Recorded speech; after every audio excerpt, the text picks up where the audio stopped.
ಒಂದು ಸಣ್ಣ ಹಳ್ಳಿಯಲ್ಲಿ ಬಡತನದ ಮನೆಯ ಹುಡುಗ ಮಧು. ಆದ್ರೆ ಅವನ ಕಣ್ಣಲ್ಲಿ ದೊಡ್ಡ ಕನಸು, ಐಎಎಸ್ ಮಧು, ನೀ ಆಗ್ಬೇಕು. ದೊಡ್ಡನಾದ್ಮೇಲೆ ಏನು ಆಗ್ಬೇಕು? ಮೇಡಮ್, ನಾನು ಐಎಎಸ್ ಆಗಿ ನನ್ನ ಊರಿಗೆ ಸಹಾಯ ಮಾಡಬೇಕು. ನಿನಗೆ ಹಣ ಇಲ್ಲ, ಐಎಎಸ್ ಹೇಗೆ ಸಾಧ್ಯ? ರಾತ್ರಿ ರಸ್ತೆ ದೀಪದ ಕೆಳಗೆ ಓದು. ಹಸಿವಿದೆ, ದಣಿವಿದೆ, ಆದ್ರೆ ನನ್ನ ಚಹಾ ಅಂಗಡಿಯಲ್ಲಿ ಕೆಲಸ.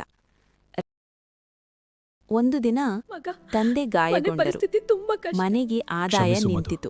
ನಾನು ಸಹಾಯ ತಾಯಿ ಮಾಡೋಕ್ಕಾಗ್ತಿಲ್ಲ. ಕಣ್ಣೀರಲ್ಲಿ ಹೇಳಿದ್ಲು, ಮಗ ಕೆಲ್ಸಕ್ ಹೋಗ್ಬೇಕು. ಅಮ್ಮ, ಅಮ್ಮ, ನಾನು ಕೆಲಸ ಮಾಡ್ತೀನಿ. ನಾನು ಕೆಲ್ಸ ಆದ್ರೆ ನನ್ನ ಮಾಡ್ತೀನಿ. ಕನಸನ್ನ ಬಿಡಲ್ಲ. ಆದ್ರೆ ನನ್ನ ಆಮೇಲೆ ನಾನು ಕನಸನ್ನ ಬಿಡಲ್ಲ. ಬೆಳಗ್ಗೆ ಹಾಲು ಹಂಚಿ, ಮಧ್ಯಾಹ್ನ ಕಾಲೇಜು, ರಾತ್ರಿ ಮತ್ತೆ ಓದು. ಕಷ್ಟಗಳು ಬಂದವು, ಆದ್ರೆ ಧೈರ್ಯ ಕುಗ್ಗಲಿಲ್ಲ. ಫಲಿತಾಂಶ ಬಂತು ನೋಡು. ಫಲಿತಾಂಶದ ದಿನ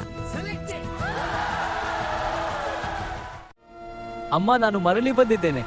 ನನ್ನ ಮಗ